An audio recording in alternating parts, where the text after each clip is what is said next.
Two dudes reviewing the news, pop culture, video games, movies, and shoes. Quincy and Justin with a nerdy forecast. So stay a while and welcome to the Ugly Mugs Podcast. Yeah, start again. Welcome to the TheUglyMugsPodcast. I'm your host, Quincy. And you're the host, Justin. Today is a funky day for us. Yeah, today is a very funky day for us. We're late because of news stories and rebooting computers because caches on RAM sticks and life, and then we forgot mics, and now we're here. Yeah, I'm gonna cut out that quietness for the. The benefits of the live is you get to see our zaniness. The benefits of the pod is you can skip our zaniness. Yeah, you get the zaniness minus the actual dead air. Yeah. But there's the Yeah. Everyone just got to watch me talk to myself. All right. Today's coffee is a soda coffee again. We need the energy, and maybe this will fix my fucking headache. Yeah. Because I've had a headache for like 3 hours. So last week we had the caramel version. Today's the vanilla version. Yeah. The vanilla is very forward. I haven't tried it yet. Ooh. I feel like this one doesn't smell as strong as the others. I definitely don't smell the vanilla. Wait. I smell something there. I totally put my nose in it. You did? Because it like fizzed up out of the top and it's now running down my face. That's why we have a towel here. Yeah. You guys can probably hear a bubble. No, I don't think it'll pick up on the mic, but yeah. Interesting. Yeah, that's what I said. I was like, huh.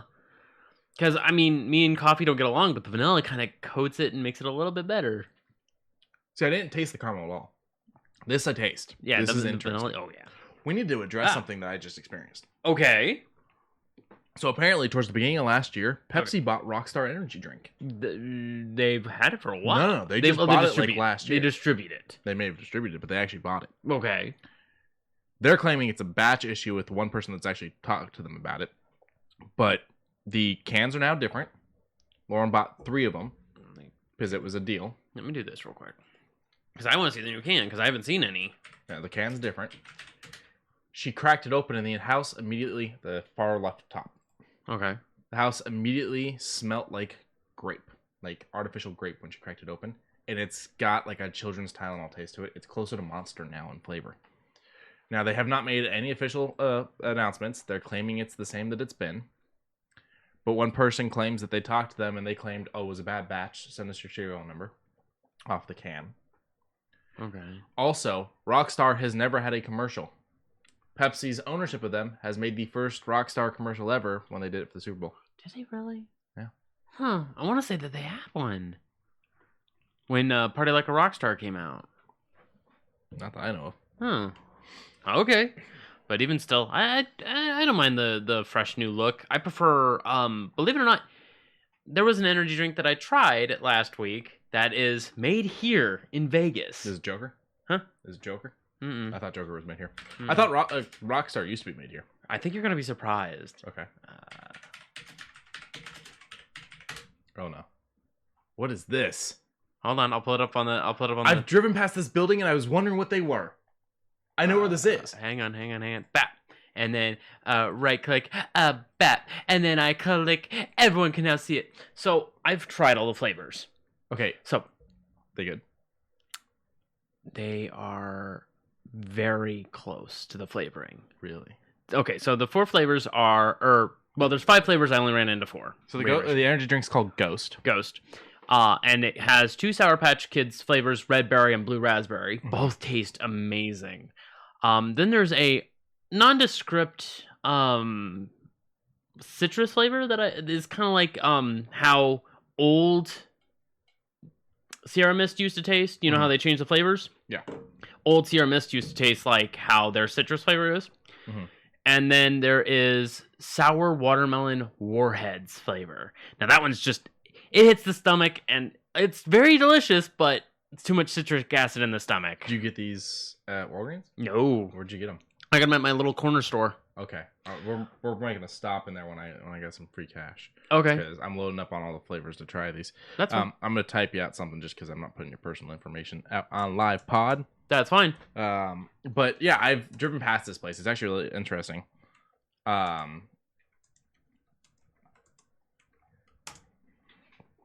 Yes. So, but all right, I'm gonna try these. Maybe try them for an episode. I know it's not coffee and tea, but I mean, yeah, I'm down to drink them because they are. Lauren's gonna go nuts when she hears it. Three things. One, sugar free. Mm-hmm. Two, natural caffeine, so there's no weird extra antibodies. And three, they taste so goddamn like it. It is so great. No. The factory. Oh, is it really? Yeah. Oh, I didn't know that's how. Okay. Or distribution, something. Sorry guys, personal information, so we can't put it out on the pod. That's fine for our personal safety. But the no sugar or the zero sugar, it concerns me because I'm worried that are they using that artificial sugar that makes you shit? No. Okay. Luckily, no. You know what I'm talking about? The stuff that's in sugar-free gummy bears. Sucrose. Is that what it is? No, it's sugar alcohol. I think it's just sugar alcohol that does that. It's whatever they use for sugar-free gummy bears. Yeah. Totally makes you shit yourself. Yes, it does. Because it's a natural laxative. But all the ghost flavors, top notch. It's just sour watermelon. Don't do it on an empty stomach. Okay. Because too much citric acid in a small time frame can really screw you up. You're right. Sugar alcohol. Okay. It's the culprit. It's maltitol. Maltitol. Yeah, that's what's in like Hasbro sugar-free gummy bears that fucking wrecks you. Hasbro? Did I say Hasbro? Mm-hmm. Haribo. Cerebro. Magneto. But it's all right. Yeah, no. Hasbro would be toys. If you guys want a very halfway interesting, halfway disgusting video, a gentleman named LA Beast eats 5 pounds of sugar-free gummy bears, and if we're, a handful is the recommended intake to make you go to the restroom. Imagine what 5 pounds can do to a man. Ew. I also watched this one where he did the warheads.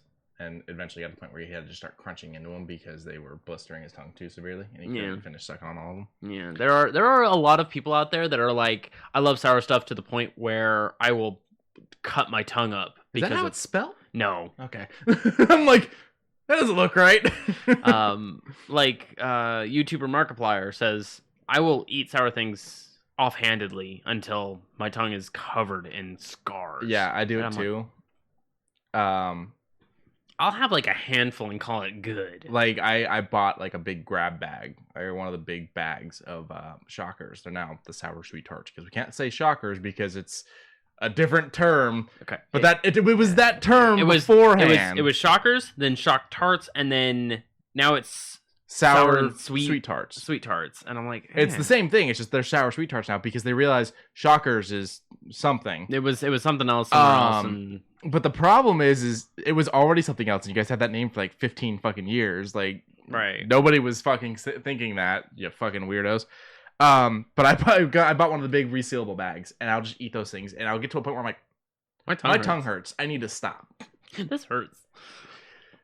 And I have self-control on snacks, but that's one that I don't. What do you move? You're gonna show some of their other flavors. I'm just taking a look and seeing because I don't know the 5th flavor. I want to say there's there it is. There it is. What is it? Oh God, just show me. Where did you go? I went to a place that you can order them. Okay. Same price. This is the price that I pick them up at. Okay. You're not. Yeah, you're but they're trying to do installments on an energy drink. I ain't fucking feeling that website. Tropical mango. Oh. Well, the citrus isn't yellow. It's more like a green. And you said they do have the other Sour Patch flavors? They have the 2 Sour Patch, the Warheads, the citrus, but they do not have the tropical. Yeah, I gotta try. We gotta get a hold of all of them. We're doing it. Really quick, it was something that popped up. Oh, okay. As an add-on here, and I just thought of it. Have you heard about the chessboard that allows you to play with other people? So you have one, they have one, it's connected to the internet, and you move the piece, and through like magnets and stuff, it moves the piece on their board, and then you do it back. Okay, amazing, right? Yeah, it sounds pretty good. It's like called like Squared Off or something like that, or Square Off Chess. Yeah. Now, it seems like a pretty easy concept. Yet look at those prices. This thing runs you close to $400 on average. Now, okay, is it $400 for 2 sets, or is it $400 per. I think it's $400 per. Fuck that. I appreciate you guys. I'd rather play it online. I'd rather do it through this. Because there is websites that even if you close out of it, it logs you back in, and you just keep going. This thing Bluetooths off your phone, and then you and so it uses the internet from your phone that it's communicating through. I guess. So it's normally $399. It's currently on sale for $384. $15 off. Thanks. And a free sleeve worth $70. Yeah, it says Kingdom set, but I think it's just one board. Yeah. You can do payments with Affirm.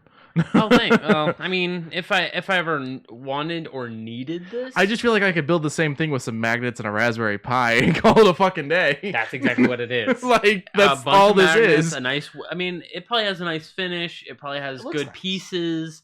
I wouldn't be too mad at it, but getting the programming to match the Raspberry Pi. That vanilla really lingers. A little bit. But to get that Raspberry Pi in the coating may take you a lot longer than you're hoping. Yeah, so probably. So cost of time, cost of money. But then I sell it at 1 cent per person that wants to buy the coating and become a 100-year. It's a millionaire, 100-year. Yeah, why not? Okay. Last week's movies. But we've seen these movies before. But we added a little something to it. We added a riff tracks to each of them, and holy crap, they were hilarious. We should also, at some point during the reviews of these, pull up the riff tracks website to give them a shout out. Oh yes, but I'll do that right now actually. Yeah, so it was the '95 Mortal Kombat and the '94 Street Fighter. I'll just do this, make my job easy.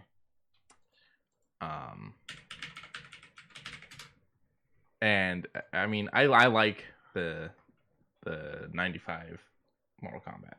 I'm not a big fan of the Street Fighter on its own. Like, I only like Raul Julia. Yeah, same. But I can actually sit down and watch the Mortal Kombat movie and enjoy it for what it is. Yeah, there's no major, like, you can tell who the characters are. You can see them doing their average things that they would in the Mortal Kombat universe. There's no question about it. In the Street Fighter one, you're like, who's that supposed to be? Because during the very beginning, they were like, I'll come get you, Charlie. I'm like, is that supposed to be Charlie Nash? Like, I didn't think the 94 movie thought of Charlie Nash. And then it was like, no, that's Blanca. And I was like, shit, you're right. That is supposed to be Blanca later on because he gets turned into him. And I'm like, this is stupid. Although I do feel like the new Mortal Kombat movie, it's a little soon to say, but I feel like it's going to have a flawless victory against the other Mortal Kombat movie. Flawless victory. So, yeah, basically, if anyone doesn't know, riff tracks.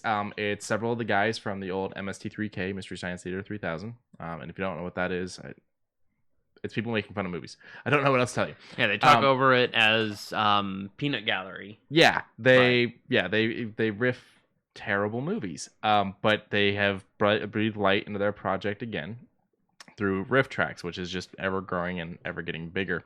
And you can buy the Just the Jokes tracks, which is just their audio that you then sync up over the movie.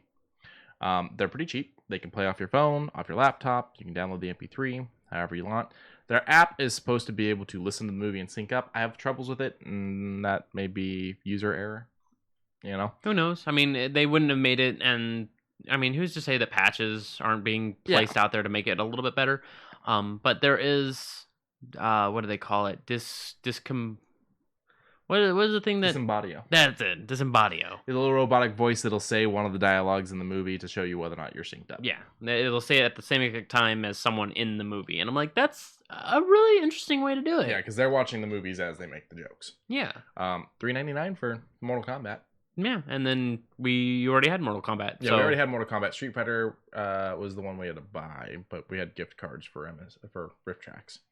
Also, they have now launched a thing called Friends. Rift Tracks Friends, which is right there on the left, $5.99 a month, and it's hundreds of their movies where it's the movies with the sound already over it, so you don't have to own the bad movie and you can watch the bad movie with their jokes. That does make sense, and it includes a 7-day free trial. Yep, and it's on Roku. It's on you can mirror it. It's on several other things. They're coming to Fire Stick, so they got Mario Bros on here. Yeah, I know. I saw that. That was one of their quote-unquote bestsellers. Yeah. I own Mario Bros. I don't own the Rift Tracks for it. So the question is, do I buy the Rift Tracks for it or do I pay for Friends? Also, if anyone wants to check them out and don't want to, throw money at something you're not sure whether or not you're going to like, Pluto TV, which is free, has Rift Tracks channel. Yep. So. But the only downside is I don't think you're going to get very many of the popular. No, it's going to be the bad movies. It's going to be the bad ones. It's going to be the real bad movies. Space Mutiny, things like that. And also they have an MS23K channel. I like Space Mutiny. Space Mutiny is such a bad movie. It's so good, but it's so good to be bad. It's so good to be bad, you know? But Hands of Fate. Let's take a look at Mortal Kombat just in general, real quick. 5.8 out of 10 on IMDb, 46 on Rotten Tomatoes, 58 on Metacritic, and 89% from Google users. I mean... I'm pretty sure I could show the Google users photos of dead parents and they'd be like... Bravo! Bravo! Only half of them would become Batman. Maybe a quarter, and then the other quarter would be like... Oh... Who in the Marvel Universe had dead parents and just decided to be angry? I mean, there's Punisher, but that was more kids and wife. Yeah, and Spider-Man's parents are dead, but he's not angry. Yeah, because it was Uncle Ben that he turned the tide. I was gonna say Darkhawk, but his mom's not dead, and it's kind of up in the air about whether or not Dad is. Because I was gonna say they would be like this, but in a failed attempt. Because a few Google users had. I was reading some reviews day before yesterday. Mm-hmm. There's some weird people on the internet. You're just now figuring this out? Yeah, I'm just figuring this out. Because it's like, it all got like, I think it was like 80 5-star reviews and like 2 1-stars. And I was like, I'll take a look at the 1-stars. And I'm just like, you're not allowed to use the internet anymore, bro. That's how I feel about some of the Rotten Tomato reviews. Yeah. Google users have to clap, or Google has the information they've gathered against them. Yeah. Your parents are dead. Clap. It's Google, it's Facebook, it's everyone. Yeah, but it's all of them. But as far as I would probably throw myself at like a 7. Like, it's not a bad movie, but it's not. Yeah. It's not fully entertaining. It's not, something to go out of your way to watch. Yeah, it blows me away. Like, it's a fun movie. It's a good movie, but it blows me away that at 95 we were making movies like this when the reality is we already had like the Batman 89, and then Batman Returns. It's like somewhere in the 90s we felt adapting things needs to take a weird nosedive, and then we got the other Batman movies, and yeah, I don't know. I'm happy to finally see a new Mortal Kombat movie. I'm also, because I mean even the trailer made it look really good. That'll be one of our April movies. I'm not sure what we're pairing with that one. I think I had something picked out, and I don't remember what it was now. Ew. We'll see. Maybe I'll just make you watch Mortal Kombat 2 on repeat. But with the Rift Tracks, the Rift Tracks definitely boosted this up a lot. Mm-hmm. There was a lot of really good ones in it. Jokes, I mean. Yeah. I would probably bump up with Rift Tracks up to like a 9. It really did make it for me. Gotcha. I love that people also ask here: is Sub-Zero good guy? I mean, technically, no. Is Sub-Zero good guy? Like, that's not even a sentence. Is Sub-Zero a good guy? Is there a Ouija board? How do I get the Pregnant? Pregante. But yeah, no, the Rift Tracks definitely make certain movies more bearable. This one, it was never one I struggled with making it bearable, but the addition of Rift Tracks, it definitely makes it something that I 100% can just sit down and enjoy. Also, they do Rift Tracks live, which they really only do them live in one place, but they stream it to theaters all across the U.S. and maybe other places when they do them normally. Obviously, right now, that's not really a thing due to Backstreet Boys. Yeah. But yeah, they've done plenty of Rift Tracks lives. We were originally going to go to one, and then all this hit, and we were like, well, crap. But yeah, they do a bunch of live shows. They've done The Room like crazy. So they have to get the rights for these movies to be able to do it. Mm-hmm. Well, to do the ones where they show them, or where they do for like the live, or for like when they've actually got the audio connected on top of the film. Oh, nice. And they say Tommy Wiseau is one of those ones that's always like, yeah, let's do it. Like, yeah, you guys can do another live show. Like, he's all for them trashing his fucking movie. It seems like he's embraced the bad. I guess, yeah. I mean, his thing for, I don't know if it was for some gaming thing. The Memorial Day fucking. Yeah, he had a on the ground. Yeah, he had a laptop. It's so beautiful. Go outside. Ah. He's interesting, dude. He's a pretty interesting fellow. Oh, it's so beautiful. Let's go ahead and look at the other one for movie night. It was Street Fighter, which I got the one thing to say to you, Bison. Ugh.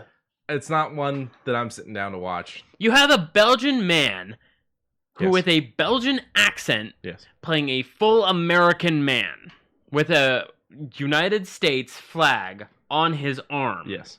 Okay. Tattooed. On his arm. Well, It's supposed to be a tattoo. it's supposed to be a tattoo, but that It looks like a club stamp. It does look like it looks It's like those like very bright colors. Like someone just went yeah, really quick and then left. no. Raul Julia made this movie. Everything. Yikes. 10% on Rotten Tomatoes, but we'll get to that in a second. Sock says Riff Track sounds like that'd be fun if you were watching something by yourself and just wanted voices to listen to. I mean, yeah, no, that's pretty fair. Go check them out on Pluto. I mean, It's free. Yeah, and if you watch the old MST3K episodes, also they two of them were robots, and so they had little silhouettes, and there's a little because there were commercial breaks, there's a little joke moments in the middle with them not watching the movie. It's a whole thing that they're stuck on a satellite being forced to watch bad movies. Yeah, and in order to learn about what used to be. And I'll admit it has an interesting story as far as, because you don't expect to have a movie with a story inside of it, because you're like, I don't care about the story of the crappy movie. I care about the story of the people who are stuck on episodes. Yeah. What I love is the guy's stuck on the satellite of love, and if you pay attention to the opening, they sing about the fact that the reason he can't get down is he used the parts that would allow him to shut the movies off and escape to build the robots. It's like, oh, wait. Oh, wait a minute. Oh. But at least, he doesn't have to watch them all alone. Back to Street Fighter. The riff tracks definitely boosted this thing up, because I'm not sitting down to watch this without the riff tracks. No, I give Street Fighter, as far as both with source material and with what it's supposed to be, I give it a stern 3, and that's Raul Julia picking it up from nothing. Yeah, honestly, he's the only reason why I enjoy anything in this movie. Yeah, he made this movie his bitch. Yeah. Sure, Jean-Claude has a few good, lines here and there, and that Zangief line of, "Quick, change the channel!" It's one that I will always smile at, because it's a humorous joke that you don't expect. I mean, he didn't do the splits. What good is he? What good is he in this movie? You are correct. But on a side note, Raul Julia, having that speech when he finally captured Chun-Li for the 4th fucking time in the movie, and says, for you it was the worst day of your life, but for me it was a Tuesday. Yeah. And I'm like, you can't find that kind of genuine evil muhaha, twirl the mustache type. Yeah. But Raul Julia made that. I will say, Ming Na Wen as Chun-Li is actually pretty decent, and she's a great actress now. It was a bad movie that she was in. Yeah. Now people would know her from Mandalorian. She's the voice of the animated Mulan. She's in Agents of S.H.I.E.L.D. Is she really? Mm-hmm. Oh, she's nice. Coulson's right-hand woman. Oh! Yeah. So she's had a pretty big career now, and she is the only person to be a Disney princess in the MCU and in Star Wars. Because she's Mulan. Yeah, I was just trying to think. I was just trying to think of how stretched it is, but yeah, no, yeah. And someone pointed that out. And she was in Capcom. Yeah, and someone pointed that out. She's like, I didn't realize that. That's pretty cool. She's like, awesome. I did like the people also ask questions. One of the questions was why was Street Fighter the movie so bad? Yeah, its plot is nonsensical. When the person who turns into Blanca hops in, and then they're like, "This is how we're gonna make Blanca." And it's like, no, that is not even how that do it. No, he was a POW, but when he became a POW, he kind of forced himself into a situation of, I'm gonna catch a lightning. I'm gonna catch a lightning, and I don't know about the discoloration of the skin, but when you catch lightning, things happens. I guess, but then that's kind of how he turns into the full blown I'm crazy Blanca who doesn't quite understand anything because he's fried. He's burnt. You know what pisses me off? Hi. This movie made money. Yeah. Yeah, it did. They spent 35. They made $99 million. Yeah, and you got to figure. I have troubles getting a return processed at a store when I buy the wrong size shirt. They made $99 million. You want to know the other funky thing about this? That's not VHS sales. No. Nor DVD sales. Or digital rights. Or digital rights. Or the fact that we just rented it for $3 the other night when we watched it. Yep. Because I don't own a copy of this one. I own Mortal Kombat. I don't own this one. Yeah, I wouldn't. I would expect you to snap that motherfucker in half. I've never snapped a DVD. I have snapped one DVD. But you were gonna pull up images before of the character compared to the actor. I was just looking at this because I was just like, he does look the part. I will admit, he does have the similarities. I don't it's like just his him with accent. that attempt at them trying to make him blonde. Oh my god. It's got a Blu-ray release. That's a good cover, though. I hate that it's a good cover. Extreme Edition? What did they do to it? Instead of him going, I got the one thing to say to you, Bassa, he sonic booms. That would be good. That would have been good, because I think that's what they try to incorporate with that. That is the one thing I did like was the next image over that, where they got everyone to do their poses. Yeah. That was kind of cool. Although he does kind of look goofy doing his for some reason. I didn't like that. You know, another thing is we get shurikens and Hadoukens, but we don't get any balls from it. You know? Yeah, we don't get the fire. key balls. We don't get the ball. Yeah, and it's just like Johnny doesn't do his like glowing shit in Mortal Kombat. Yeah, but that's fine, because doesn't he do it in 2? I don't fucking know. Oh, I've watched 2 once. I know he does. I know he does 1. that like that shadow stancing move kick thing. I do like how he does the punching Goro in the nuts. Oh yeah, Yeah. Does the splits. Wham. But you're right. I hope that somewhere down the line, because I know there was a Street Fighter like mini series, and I know that they've done animated movies. Yeah, the animated movies are fine, but I'm talking live action. Like they had something. It was for Chun-Li, right?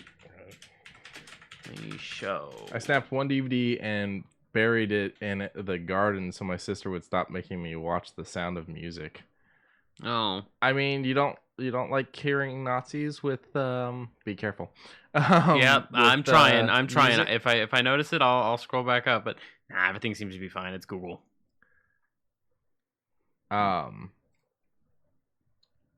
It's a rubber duck. It's a duck.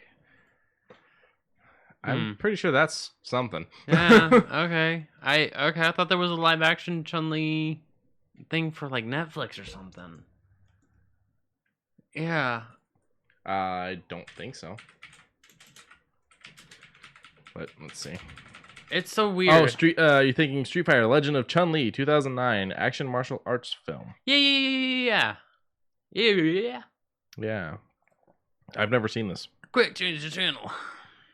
Yeah, I don't know. I've heard about it, never saw it. Might, but I don't know how far I would go out of the way. Looks like Michael Clark Duncan's in it. Really? Yeah. Oh. That's an interesting. Huh. But enough of that. Yeah, Michael Clark Duncan plays Balrog. I could see him as Balrog too. And then Neil McDowell is in it. Dum Dum Dugan. Yeah. He's M. Bison. That's an interesting choice. And then Chris Klein is Charlie Nash. That makes sense. What about the Robin Show, who played he was in Mortal Kombat, not Mortal Kombat, Street Fighter. He was in the first Street Fighter as someone Ryu? else. Yes. He's in it. Oh, a reprising role, I suppose. No, he's playing someone else. Jen. Oh, he's playing the... Okay, I can see that he's playing the older version. So, because he's the teacher of Ryu and Ken. Okay, so is this like some kind of weird spiritual sequel type of thing? I don't know. I'll check it. Vega? I mean, I'll check it out because it's on Netflix. I don't know where it's at. This says it's on Max Go, so Cinemax right now. Oh. Otherwise, you have to pay to watch it on YouTube, iTunes, Google, Apple, Vudu, Amazon. Who do you voodoo? It's only $3.99. All right, I'll look around if I can find it on any of the streaming sites if it happens to not be on that list, because usually those lists aren't updated. Yeah, this was released. It's a non-canon spin-off and theatrical tie-in to Street Fighter 4. Oh, okay. That's interesting. Yeah, people making live-action things when no one really asked. We've seen a couple other live-action Capcom things. That being Dead Rising. Dead Rising has 3 movies. I think it's 3. Watchtower is from 2015. And they're tie-ins. They're not movies based off the games. They're tie-ins to continue the story between games and after games. So while Frank is doing his stuff, I've covered Wars, you know. Yeah. This is going on while. Yeah, I think Frank might be in one of them. So Watchtower is set between 2 and 3. Okay. I know there's more than just the one. Let me see. Oh wait, go back up. Right there. How many Dead Rising movies are there? Watchtower and Endgame. Endgame, that's the other one. I wonder if they realized what they were doing when they called it Endgame. Which I think there was an Endgame thing down here. I was gonna say there's a trailer right there. Yeah, Endgame came out the following year.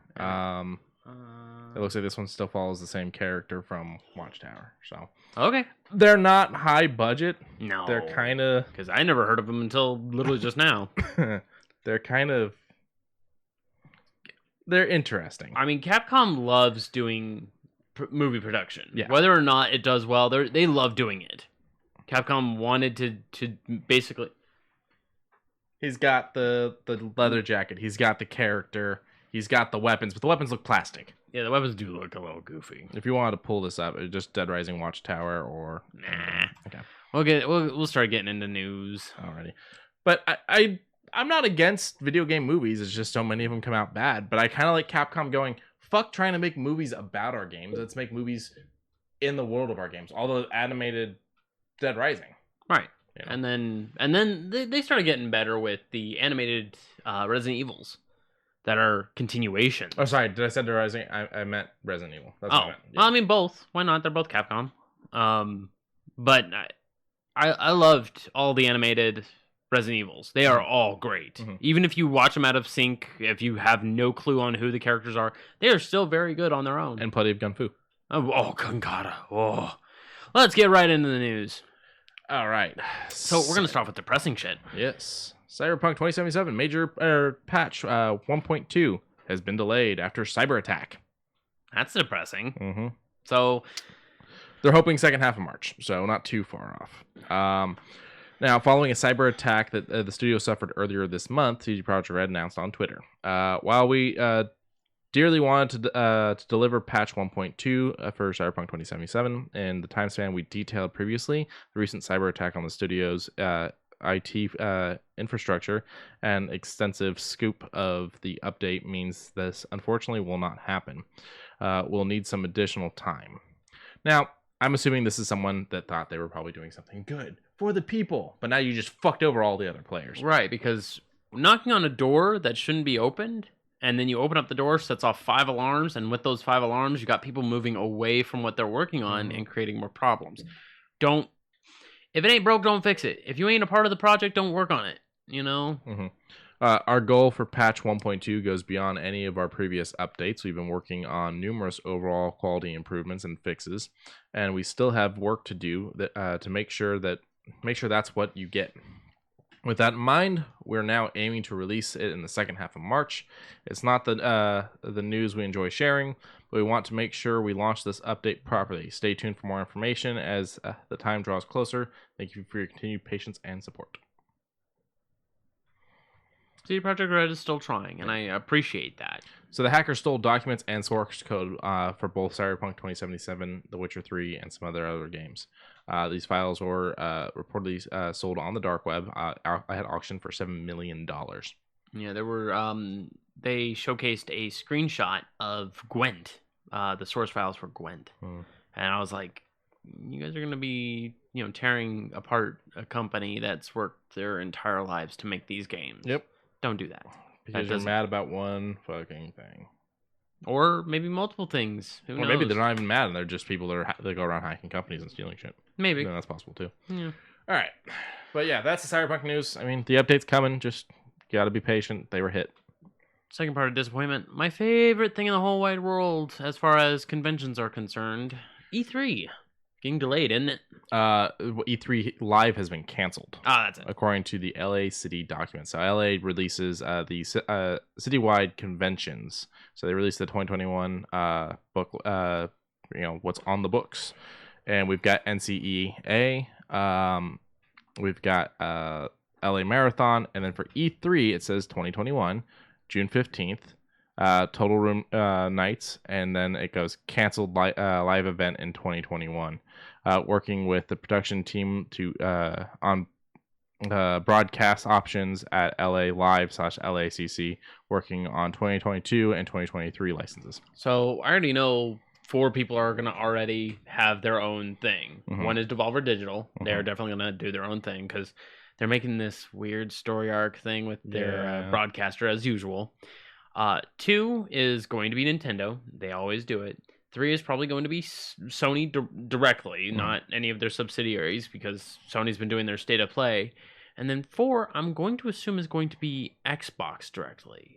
The reason why I say it like that is because they kind of adapted with that when they announced the Gears of War extra things with the New Day, and they came out with a few other things. I don't remember what they called it, though. Mm-hmm.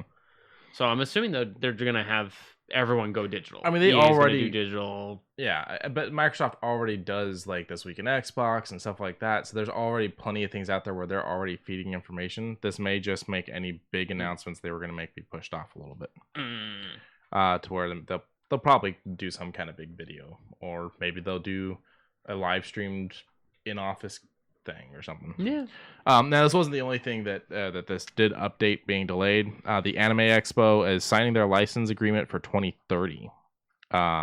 So that one sounds like that's been pushed pretty far back. A bunch of other things have rebooked to 2023. Some things have been rebooked for 2022 or 2024, and a bunch of other are pending approvals by the county.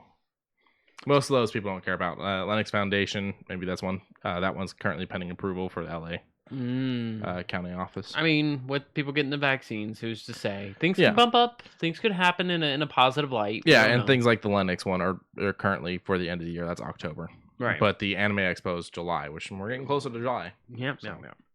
And speaking of anime, I'm almost done with an anime I've kind of binged watched. Seven Deadly Sins. Seven Deadly Sins. A little campy, a little corny, but very well structured. We're the generation that grew up on fucking Dragon Ball. Come on. Campy and corny. Well, okay, less campy and corny then. It is still very much. Let's go collect all of our friends, and after we collect all of our friends, let's go collect all of our weapons, and then after we go collect all of our weapons, oh no, another problem rises, and I will admit it is a very interesting take on like medieval, because you get characters like Arthur, his weapon Excalibur, Merlin. You get different lore being thrown in there, race type things such as demon, goddess, giant, demon, all of it kind of collaborating, human, and they're just fighting to see who's better as far as, but there's most that don't even want to fight, and then it's like, well, we'll take over the world. And it showcases each character has their own wants and needs. But nobody has a $double bounty on them? I would then love I don't care. They all have... the show sounds interesting. Yeah. Actually. Characters are always top tier. I love them. Lauren's been watching a new one, and I come downstairs the other morning. She's up before me. I come downstairs to make coffee. She's watching anime. Mm-hmm. And I'm watching. After about 5 minutes of just standing there with my cup of coffee, I go, this is the problem. This is why I can't do subbed anime. She pauses and she goes, what are you talking about? I went, I was so into what was going on the screen. I have no idea what the fuck anyone said. I was not reading the subtitles. I was so zoned into like the characters and what they were doing that I didn't read any of the subtitles. And I don't understand the Japanese. No. So I've got to do dubbed. Plus, being dyslexic, I already don't read them fast enough. There was a couple times where I was trying to read them after that, where they were going away faster than I could read them. Like, fuck this show. And I went upstairs. I was like, I'm done. I'm not watching it anyways. I came down in the middle of it. Yeah. I can kind of take the... I mean, I've gotten used to it now. Yeah. But way back in the day, I was in the same boat. I just kind of forced myself out of it. I just was kind of like glancing up and down to do quick read. I did that with Demon Slayer. And hopefully the movie comes out here soon. Oh, I started Devil as a part-timer. Oh, yeah. The problem is whenever he's talking in like the old world language to the other guy, it's subtitles. So I'll be doing the dishes and he'll start talking in the other language. I gotta be like, fuck. so that I can see what he's saying. I'm like, and English, okay. And I'm back to doing the dishes. Makes sense. Yeah. But E3 being canceled for now. They'll probably do a digital. Event. That's fine. But last disappointing thing, and Hopefully. I am super disappointed about this, because then that means that they don't have any direct contact with this. Because, as said, I love the story, I love the premise, I just couldn't wrap my head around the gameplay. So it's The Sinking City. Yes. The reason we're talking about it is it just showed up on Steam on sale. And so Frogwares, the company behind it, came out and was like, don't buy that. That's not us. Which begs the question of how people are pushing games on Steam without having legal rights to sell them. Especially considering Steam banned a company just for having like a name that was something along the lines of like best reviewed game or best game ever or something like that. Like their company name was something along those lines, and Steam banned them because it was they were saying it was a level of like false. Yeah, like you're trying to influence the purchases by your company name. But so Frogwares took to Twitter to say Frogwares has not created the version of the Sinking City that is today on sale on Steam. We do not recommend the purchase of this version. More news soon.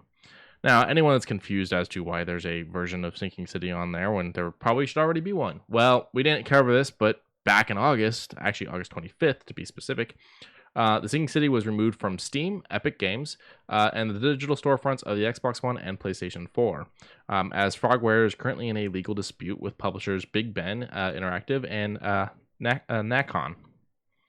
Frogware accused the companies of repeatedly breaching contract and withholding at least... What currency is that? Is that a euro? Yes, euro. 1 million euros in royalties, falsely implying ownership of the IP and more. During development of Sinking City,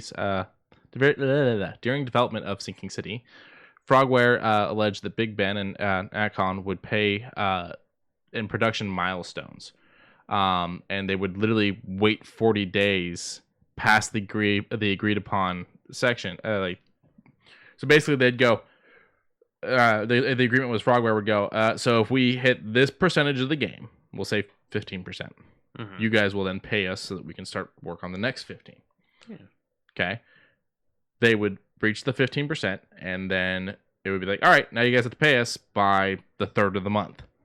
And the third of the month would come, and then it would be like 40 days after that the company would pay. Now, I'm using the 15% in the third day of the month as examples, but the 40 days is what they're saying. They would say that they would pay them on average 40 days later than the agreed upon date. And then that the companies would demand that they are given source code, which was not part of the agreement.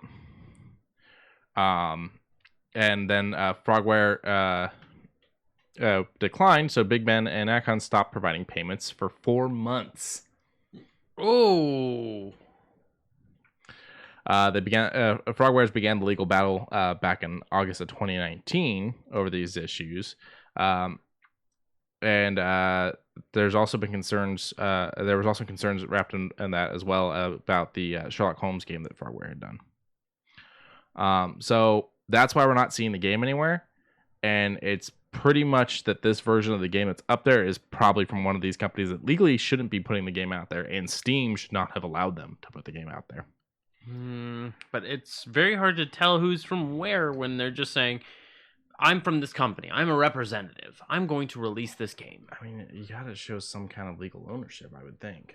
Because what's stopping me from ripping a copy of the source code? See, this is the other thing. And going to Steam and going, I'm part of this company. Yeah. Here's my bank account in the Swiss Alps. Send me all the money. Yep. It's just you got to figure that's how indie developers are. You don't have very much of anything to prove that you're. The high end. You can take assets. One of the first things I'm figuring out if I'm an indie developer once I've created my game is how to make sure that I own that bitch full outright and no one else does. Like I'm not going to let someone else come in and go, oh, that game's really cool. That's mine now. So, but yeah, Sinking City. If you got it, great. Hope you enjoyed it. We didn't. Yeah, if you don't, pulling it up right now. Yeah, no, this. Publisher is Necon, Frogwares, everything is seeming legit on the Steam page. Frogwares has not created the version of Sinking City that is stay on Steam. We do not recommend the purchase of this version. More news soon. Developers do not recommend the purchase of this version. Neither do I. I don't know why Steam doesn't just pull it at this point. There's obviously a dispute over the legal rights on this, and Steam needs to pull it down. Something of interest. People are being able to return it even after their 2 hours of playtime on Steam. That's interesting. Yeah. Okay. I'm actually happy for Steam for allowing that, at least. There might be something with the publisher then. It might not be developer pushed, but it might be publisher pushed. Because but the company that Dancon is the publisher. That's one of the companies that they're suing that isn't supposed to have ownership of the game. Right. So that's what I'm saying is they may have just shoved it. They may have just went, ha, you deal with it now. Yeah, but why isn't Steam shutting it down is what I'm saying. Like, Steam needs to fucking shut it down. I don't know. But it took me forever to log into my Steam account just to see all that, but I could have just done it here. But now on to some very interesting news. A lot of stuff got announced over the last week with Nintendo as well as Sony and their State of Play. The State of Play pushed more Final Fantasy VII remake story. It's okay. It looks okay. Brings in Yuffie. I got no qualms about it. I've already played 7, so it's... There's... two things that kind of integrate with it: a teaser trailer for a show that kind of coincides. I think this is going to be post Advent Children, and then the game, of course, that continues. Sifu, a martial arts style beat 'em up brawler style game. I like the coloring of it. It looks very nice. The hallway battle was kind of cool looking. Yeah. Really quick, can you pause this real quick? I just want to touch on State of Play and Nintendo Directs. Do you think that it's just happenstance that they keep having at the same time, or do you think one's gunning for the other and keeps doing their drops at the same time? Nintendo always announces theirs a week, like almost a week in advance, and Sony always just drops them randomly. So I think it might be Sony's pulling up the coattails. Okay. Plus, Nintendo Directs, they're always very well structured, so that it's not like they're putting it together last minute. The State of Play is always feel like it's put together last minute. Either last minute or they have them and they're just like, just put them together like that. So my theory is maybe that's one of the reasons why Xbox hasn't done one, because they're sitting there watching Nintendo be very proper, like, oh, that's actually a really nice way. And then they're seeing Sony right there, and they're going, I don't want to deal with them. I don't need to deal with them. Yeah, and moving on. So they'll probably wait a little bit longer. Okay. There was a lot announced at the State of Play, I will admit. Like, there was a nice Hot Wheels style game, and I was like, that's nice, but... Yeah, it's right there on the right. Unleashed. Yeah. And I was like, that looks cool, but I would rather play Mario Kart. It's like, there are cool... Or Forza on my Xbox. Like, there are... I think better looking games. Maybe the concept is racing games to get kids into. I would still push them toward Forza.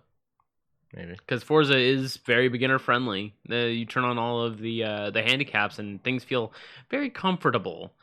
But yeah, no, this looks like it's gonna be some fun. If you're a fan of Yakuza, it seems to have very similar fighting style to it.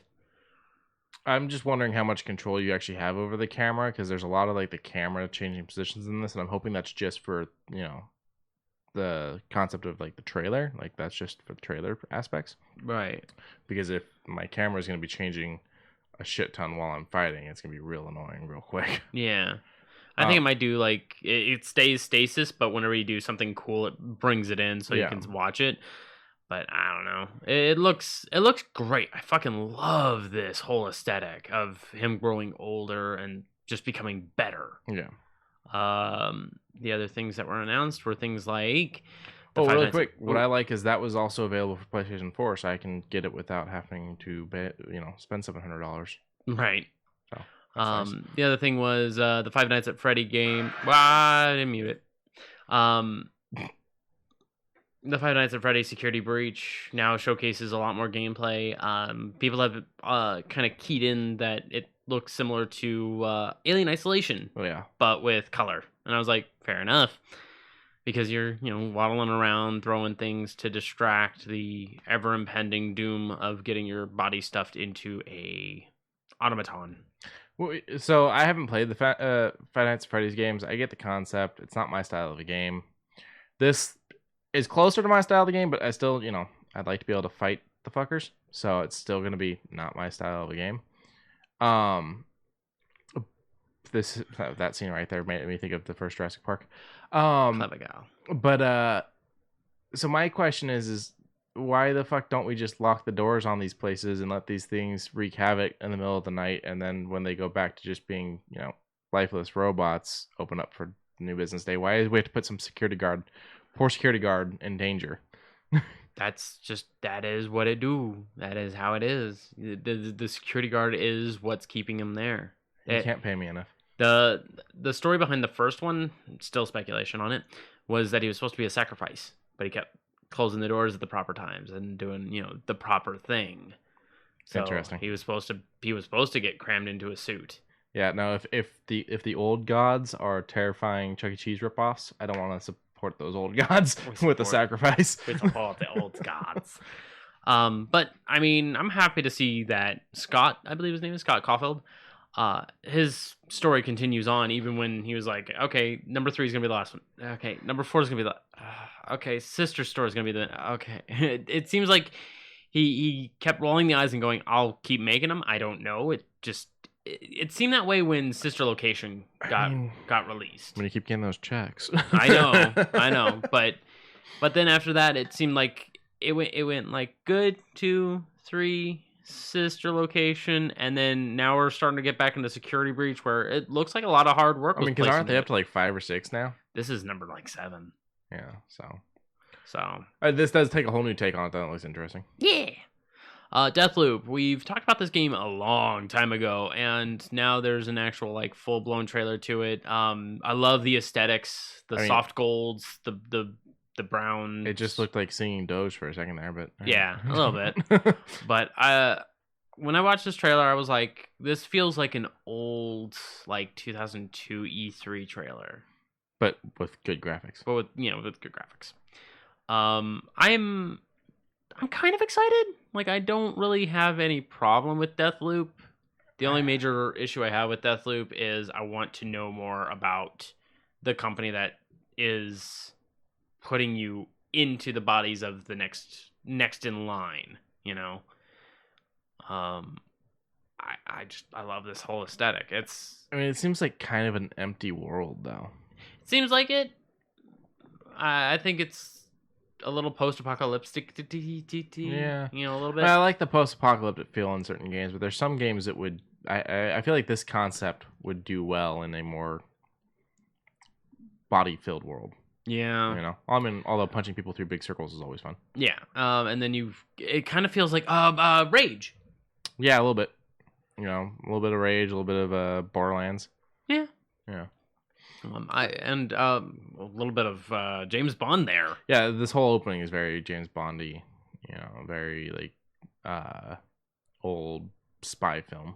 Right, and then everything starts back off at the very beginning. I am going to kind of spoil the story because I feel like it's going to do just that. Oh, all that right there just felt very much Dishonored. Yeah, a little bit. I'm gonna spoil the story where I'm thinking they both work for this, like, not the same company, but the same side, but they're being manipulated to keep fighting each other and I'm putting quotations up, day after day. Oh.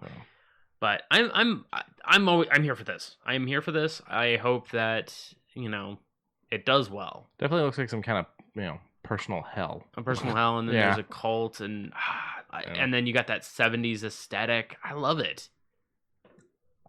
It might be interesting. It might be worth playing. Yeah, and We'll it's keep an got eye on it. and it even talks about like a multiplayer version and how I'm curious if there's like a multiplayer campaign where one plays as one plays as the other at the same time. That'd be interesting. And both have an objective. One is to protect a person, one is to kill a person. Oh, that would That'd be actually be interesting. really nice. All right, stop talking before you sell someone your game. I don't care. They can take it. First chance to see Speaking Die again. hold on, yeah, That's speaking of Dishonored, it's made by the people who do Dishonored. So, there you go. Oh yeah, it's got Bethesda. All right, Bethesda and Arcane. that's interesting. Okay. Yeah. Oh. Next up on the list, Crash Bandicoot. We've already talked about this a lot. Plenty of times. New trailer. New trailer looks good.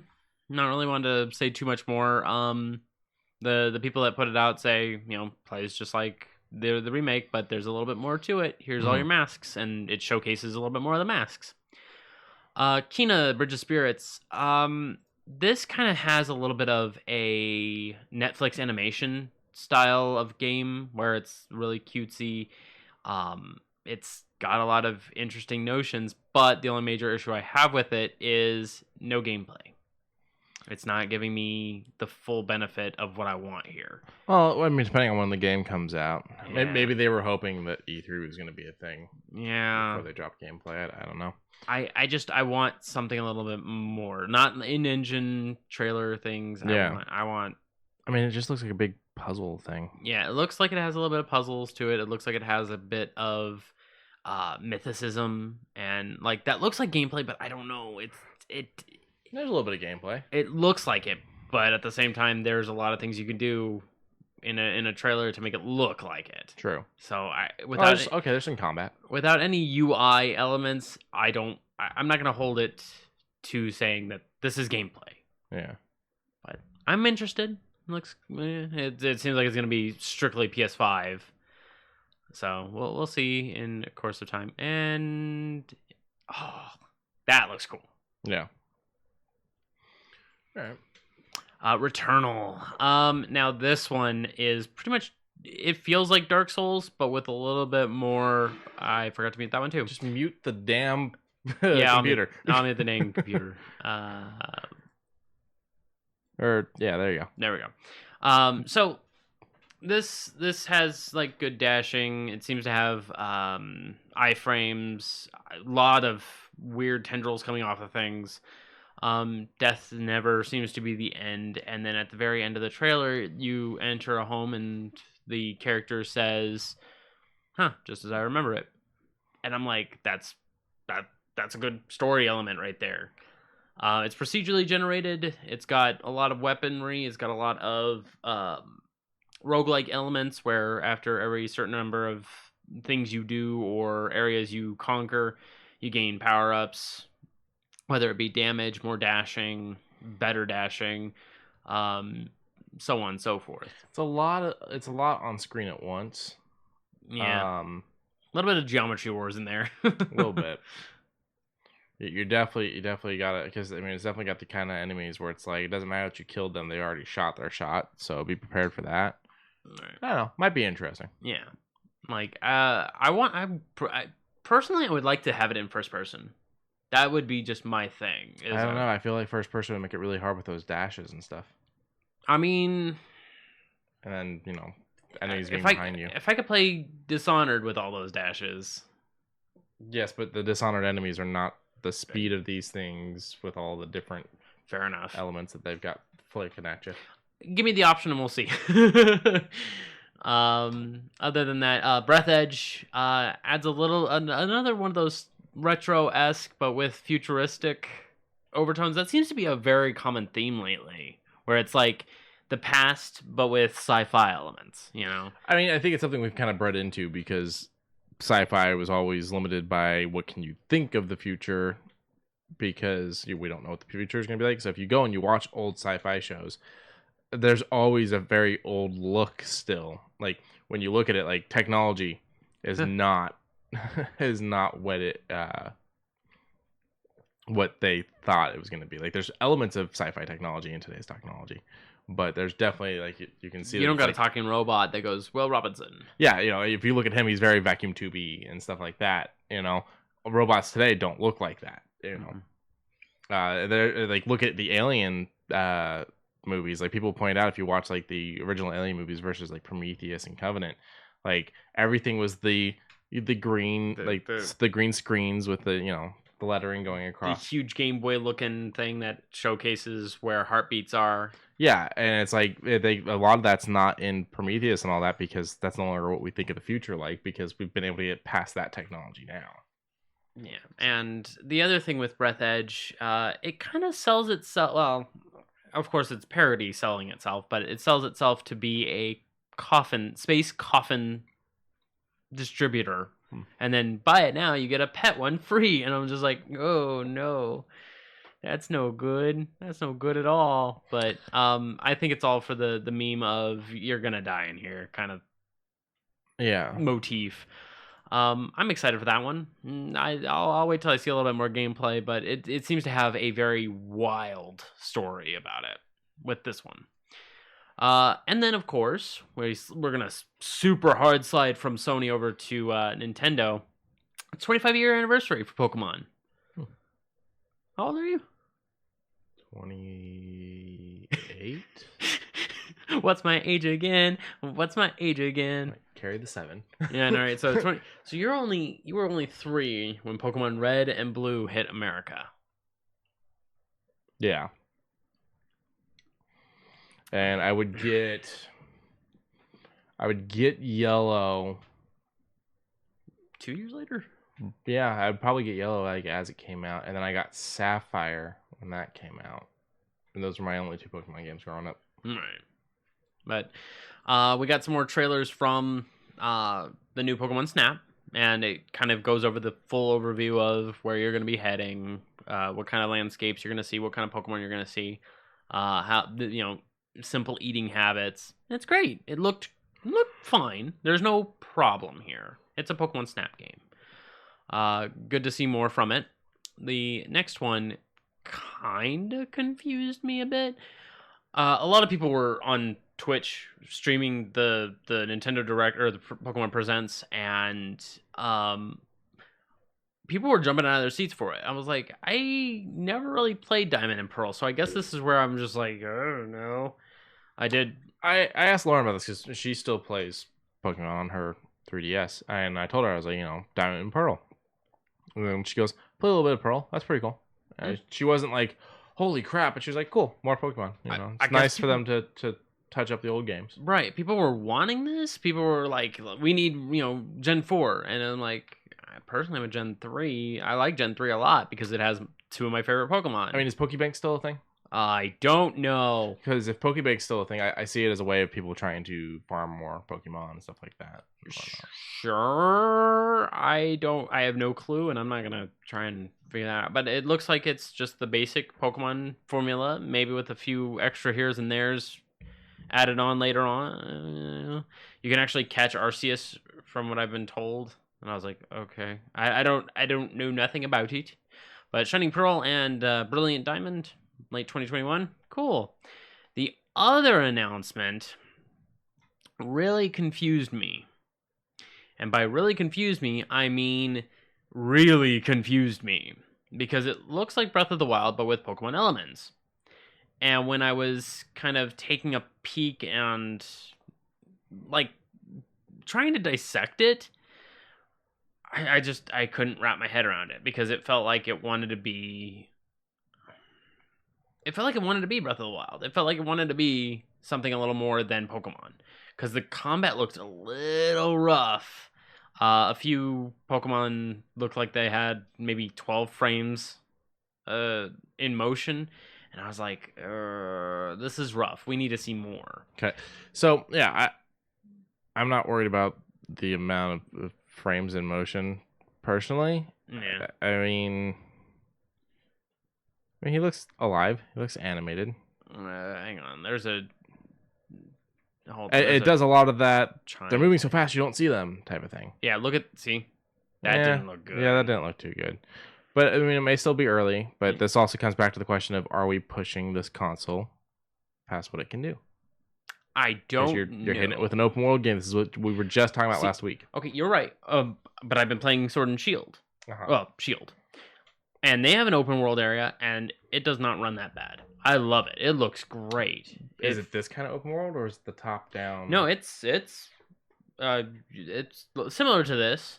You can turn the camera and look around. It has spires of light that showcase where raids are. You can see them off in the distance. It looks pretty good. Well, maybe this just needs some more tweaks then. I'm hoping, but then when it showed Arceus at the end, I'm like, oh, yay, the god of all Pokemon coming back again for the 5th fucking time. Cool. I don't know nothing about it. To answer the previous question, Pokebank is still a thing. Okay. But that's Nintendo's 3DS.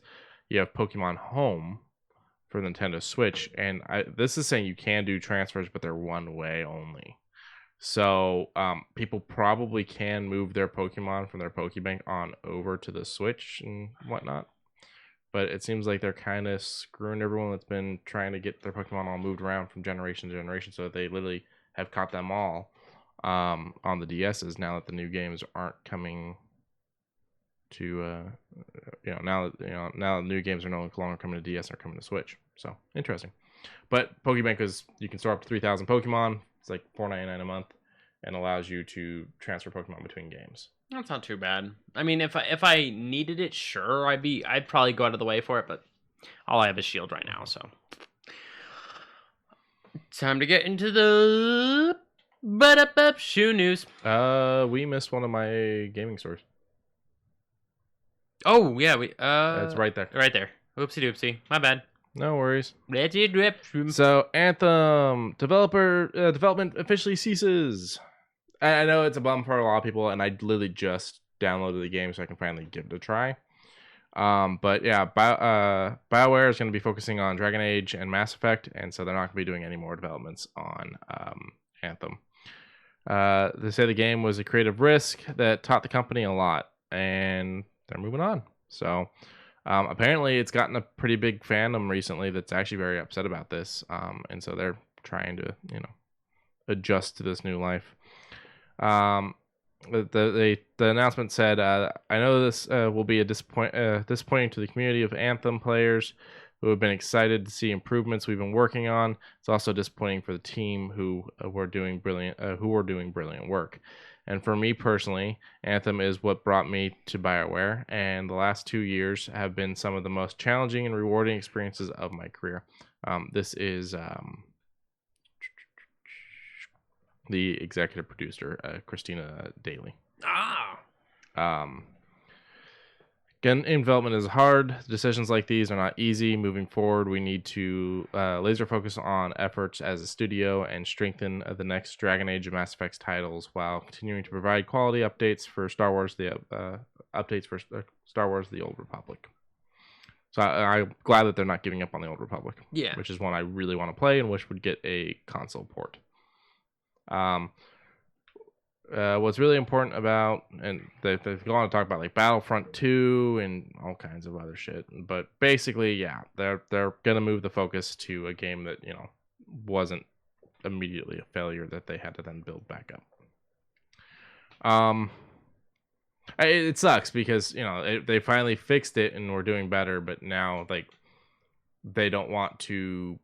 It's weird to put that much work in to make the game viable and make people start trusting the game again, start buying and downloading the game, start playing the game, and then go, well, we're not making anything off of this. Well, yeah, but we were finally getting to a point where you probably could have. So it's a weird thing. But yep, development's over.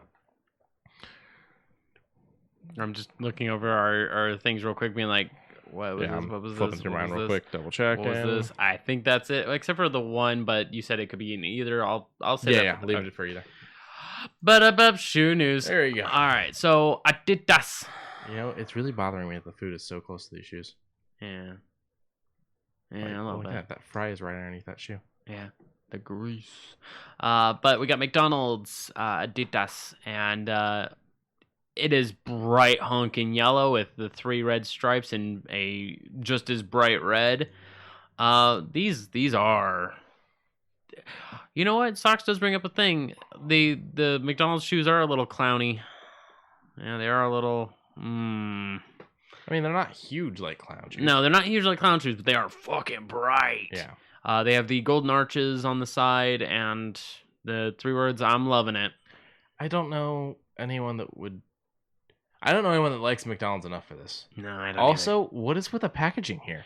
I think look at that weird fry container and look at the weird lid to that cup. Like, what is on that bun? Like, I think this is Japanese. It's gotta be. Like, yeah. Pineapple pie? Huh. The bag's not even right. Whoa. None of this is American McDonald's. This is interesting. I just realized those chickens aren't nuggets. The nuggets are over here. What the fuck is that in the middle? Those look like actual, like, chicken pieces. I don't know. Okay, that's it. I always said I wasn't going to, but now it's official. If I go to Japan, going to Japan was not what I was never going to. No. I'm going to try McDonald's in another country now. Yeah, I mean, I was never going to before. Like, this is sesame seed and these are, like, poppy seeds. I won't do poppy seeds, but I don't mind sesame seeds though. Yeah, I don't mind. It's a good part of Burger King. Yeah, but it's just, I mean, yeah, you're right. This is not what the fry container is what I first noticed. Yeah, that I noticed too. And then it led me over to the drink, and then it was a spiral from there. Spiral downhill. We don't know the where. Drink lid's weird too. We're not in Alice in Wonderland anymore. We're not in Kansas anymore. We're not in anywhere. Well, I was trying to connect it to Oz. I was trying to connect it to the future story. Gotcha. But whatever, it's fine. Whatever, fine. Yeah, so I'm loving it. I don't know anyone that likes McDonald's enough to wear these. I don't really even know anyone that likes McDonald's all that much, honestly. People eat it, they enjoy it, but I don't know anyone that's like, let me wear some fucking McDonald's gear. I had a McDonald's jacket when I was like 6. We were 6 though. Yeah. You know, as kids, we think McDonald's is the greatest thing ever. It is the greatest fucking thing ever back when we were 6. Like, let's be honest, like, bro, when the McFlurry just came out, do you have it? And you thought that was a straw? Yeah. But it was the greatest fucking thing ever. Our McDonald's is okay. I'm really curious as to what is at a New Zealand McDonald's that is not at a American. Okay. The price for our 20-piece chicken nuggets is their 6-piece chicken nuggets in price. That's fucked. Yeah, but they get pretty good deals. But I'm just saying, as far as like chicken nuggets are concerned, we kind of go a little above and beyond for our chicken nuggies. I guess. Yeah, because we can get 20 for $5. I mean, I really don't even eat the chicken nuggets that often either. They're okay. It's like a double battered tempura, where it's like that thick tempura. I don't like thick tempura. I like the flaky off. You can just get that crisp. Socks, run me through some of the things you can get there, and I'm gonna let you know if any of them are not available in America. You know, Italy had pizza for a bit there. What? Italy had pizza at McDonald's. Oh, I was like, what the fuck are you talking about? At McDonald's. Oh, yeah. Yeah, I'm sure. We use real chicken for our nuggets, though. There was a big debacle. Technically, I think we do now. We now have... There was a big lawsuit because, like, the majority of it was water somehow. It was, water replacement. But, yeah, no, we officially do. Although I tried the Big Mac when they came out with the Big Mac 100% beef thing. I was like, this is actually really good. And I stopped and went, wait a minute, did they say 100? What was I eating before? Yeah. I think it might have just been like soys and like just nonsensical filler. But you have to be careful with soy. Like as a male, like genetically, you have to be careful how much soy you eat because it fucks up your estrogen levels and can cause man boobs. Well, I guess that's why when you eat a lot of it, it started creating the man boob thing. Yeah. Because just overweight. I have to say that's like the one part of me that hasn't completely gone yet. Other than my legs, and I'm hoping it doesn't. I can still flex mine. So Socks and I have had this conversation before about like what we have compared to menu. Yeah, it's Not too varied. Get me the price and release date on these, and then we're Googling that menu because I have to know. Okay. I thought I was at the top. Because telling me a burger, I expect a burger. I mean, there's no date and time. No date, no price. But I'm sure when it comes out, McDonald's All-American Game X Adidas Pro Model 2G. 2G. Is that a gigabyte? No, because 2G would be a gig bandwidth. So okay. it may get cell service. Who knows? It can't download, but it can upload. Yeah, all right. And it uploads very slow. Let's see what's weird here. Okay. Let's do this. So I do know that they have a few very interesting things, such as... Well, they had breakfast all day, so that's good. That took a very long time to get here for some reason. Oh, there we go. So the double McChicken. We don't really do a McChicken out here. We have McChickens. But just they're a little more plain than that. Yeah, they're just a thing. In the double Big Mac is scary. Oh yeah, double Big Mac. That thing looks terrifying. Fucking the triple cheeseburger looks a little heavy. The boss, the serious Angus. Well, wait a minute. They have grilled chicken loaded lettuces. Those actually look kind of good. I know the lettuce would never look that good in real life. But... No. And then the almighty Texan barbecue. I said if I ever headed out that way, I want that. Yeah, that looks pretty good. The kiwi burger. Have you had the Western or whatever it is from Carl's Jr.? They put an onion ring on it. Yeah, the Western bacon. Yeah. Okay, so kiwi burger. Okay, so kiwi burger. So here's chicken. So the 10-piece McBites is $2.50 for a 10-piece. That's insane. So it's about the same, but they seem smaller than the McNuggets. They do. So let's head over to the McNuggets. Oh, it doesn't have prices. Price. That's all right. That's all the same. The Brekkie burger. Okay, that's different. Is that a hash brown in there? I think. Let's find out what's in it. Okay, so here's the thing. The egg still looks disgusting across seas. So I like that kind of egg. Fucking hate it. Mm. I have literally thrown that egg away. I hate wasting food. But I fucking hate wasting food. But if I order a sausage McMuffin, no egg, and you put fucking egg on that bitch is going in the trash. Not the sausage McMuffin, the egg is going in the trash can. Okay. I cannot stand that egg. Okay. That ain't egg. I don't know what it is, but it's not egg. Who gets a plain sundae? What the fuck?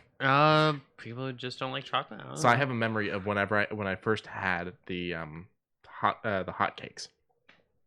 Oh, okay. I'm just saying, like, I remember the first time I ever had pancakes from McDonald's. Massive McMuffin. That's interesting. I don't think we have that. Massive McMuffin, Hunger Buster. Look at the cups for the McFlurries. Yeah, those are weird. Yeah. You fuckers have the wraps? That was like my favorite thing from McDonald's, and they got rid of them. Ours weren't aioli, but the chicken snack wraps. Yeah. I mean, their whole meal, so that I would have just done the aioli without the aioli. But we had grilled or breaded. Those were like, because I hate fast food. Mm-hmm. But if I have to eat fast food, that was like what I would do from fucking McDonald's. And we got rid of them because America doesn't like healthier options. Not that it's healthy, it's just healthier. Sock said I would like aioli, but I don't know. I had aioli. It's all right. Is that? Yeah, I don't mind it. But there's more things I like than you. Yeah. So. Frozen Cokes. Those are okay. So the frozen Cokes are available at Burger King, but not with the McFloat. That's different. And then Fanta freezes. I'm not a big Fanta person. Teas, of course. Yeah, hot cocoa. So this has been interesting. You could have said the kiwi burger. Like, come on, we didn't have a kiwi burger. Hot cross buns, we don't have those.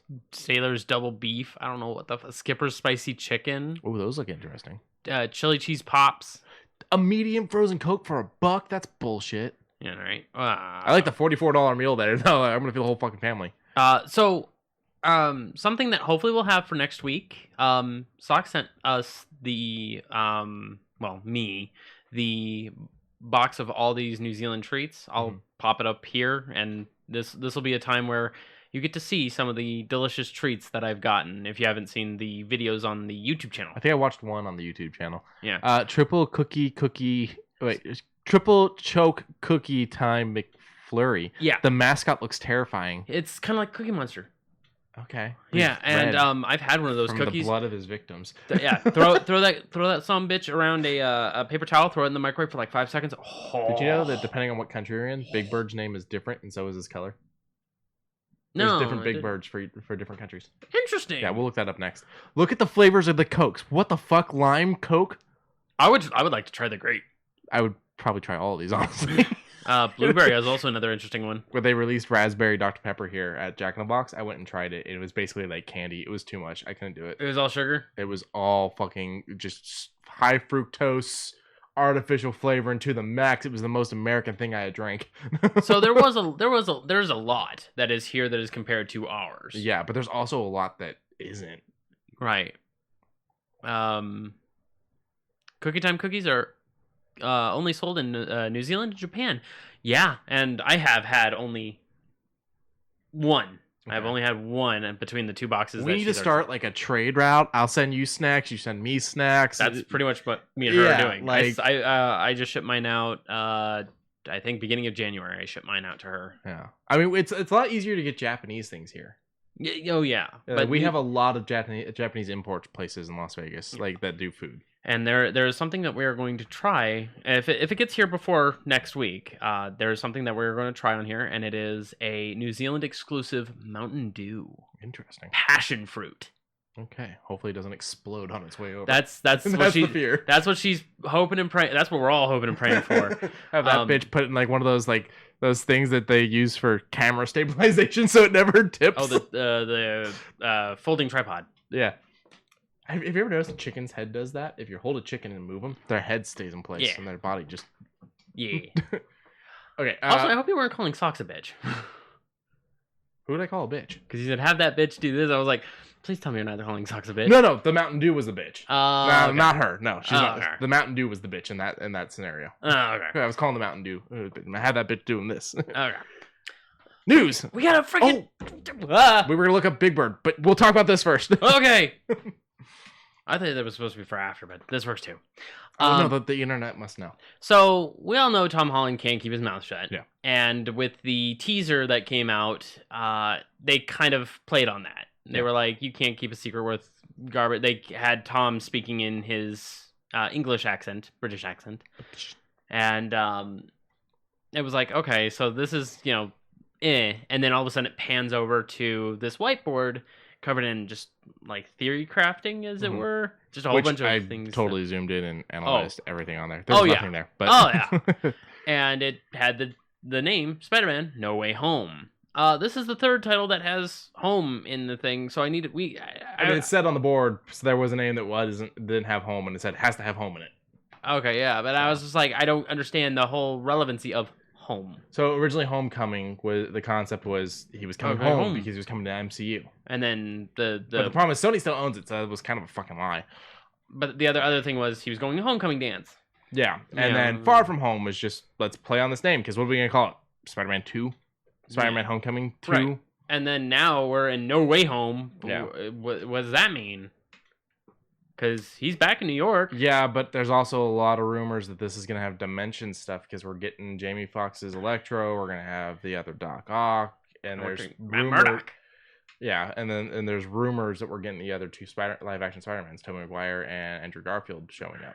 So this is going to be another one of those Into the Spider-Verse things. Maybe, if any of that's actually true. Yeah. So it could all be a big smokescreen from Marvel. Now, hopefully, when that happens, that would actually kind of push. Because if you have Peter Parker of this world pretty much up on the stand, and then all of a sudden you have Spider-Man doing his Spider-Man things, and be like, but that's not me. Yeah, I think they've played on that in one of the comics at some point too. So that could be what they end up doing. And then hopefully later on, the third Spider-Man comes in and they do the fucking point. And then Spider-Ham. Oh, sorry. Maybe I'm going too far. Spider-Duck. I like Spider-Ham. Peter Parker. Porker. I told my mom that. I said there's like an alternate universe that has a pig, and I said, do you know what the name of Spider-Man is in that? And she said no. I said Spider-Ham. Do you know what the name behind the mask is? She said no. I said Peter Parker, and then she just kind of shut down. It's too much. It was way too much. All right, what's next? Oh yes, Nickelodeon is launching an entire animation studio dedicated to the Avatar, which will include feature-length projects and feature-length animated film projects and other future projects. And they are going to start with a new animated film. That's going to be the first thing they do. But yeah, so they're launching a full-blown studio at Nickelodeon that all they work on is Avatar. Which I'm okay with. Last Airbender, not Blue Pocahontas. Yeah, no. I will admit, Aang, Avatar, good. Korra, Avatar, It tried to do weird romances, and it didn't do it well. And then when it finally showcased where the real romance was, I felt like it was a little too late, and it seemed very forced. I haven't finished Avatar yet, and I haven't started Legend of Korra yet. Okay. They're both good. They're both fine. I prefer Avatar over Korra, personally. Korra does add in a nice bit of technology because that's how the world is working. I mean, can it really be any worse though than Shyamalan's live action? Oh, way better. Oh yeah. So no, I'm sure we can trust these guys. Yeah. Yes. Yeah. Be excited. More Avatar stuff. Woo. I mean, I'm happy. I mean, it sounds cool. Yeah. So, all right. Next. Blip. If anyone can't tell what that is a Terminator. So Terminator anime series will be coming to Netflix from the Batman co-writer. Batman being the new Batman movie. Mattson Tomlin. He's going to be the showrunner. Didn't he do something just recently? I mean, the Batman. No. Something I like. Well, I'm not putting it like that. Something that I specifically went out of my way to see. I don't know. The Terminator, though, I mean, if you want to look it up, you can. Yeah. But the Terminator anime will be for Netflix, and it'll be produced by the production company IG. It's a Japanese anime studio behind Ghost in the Shell, Arise, Psycho Pass, Fully Cooley, and plenty of other animes. They're going to be. They've been working on a IG has been working on a production deal with Netflix since 2018. So, I think it'll be pretty cool. It's interesting to see this world keep growing. Sometimes when new people come in, it gets a little wonky. Sometimes when old people come in, it gets a little wonky. So I'm curious to see where this is going to go. And I'm wondering if they're going to get Schwarzenegger or not. There aren't any details regarding the story or the characters so far, but Tomlin has said taking big swing sand, going for the heart. Like that's what he said. In a way that breaks conventions, subverts expectations, and has real guts. I think that's a typo because I think it's supposed to be taking big swings and going for the heart. It might be. I think that is. Yeah, because when you said it that way the first time, I was like, that doesn't know. Taking big swings and going for the heart. Yeah, that sounds a little more appropriate. Sand is probably a typo. One problem with Coke: bubbles in the stomach. Yeah. Whew. The production IG president Mitsuhisha. Mitsuhisha. Okay. I'm not even gonna try it. Ishikawa. You're better with Japanese. You spent more time around the language than I have. I'm a fucking weeb. Says I asked my longtime friend and colleague Mamoru Oshii. Yep, very good. Director of Ghost in the Shell. What he thought about the idea of turning Terminator into an animated series. His response was, Ishikawa, are you out of your mind? Yeah, there we go.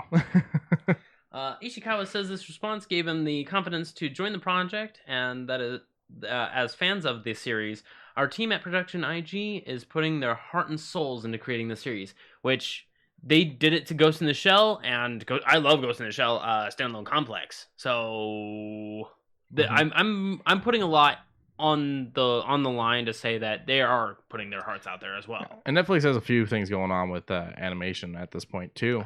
We've seen the success with Castlevania. The Dota animated series was recently announced from the Legend of Korra people.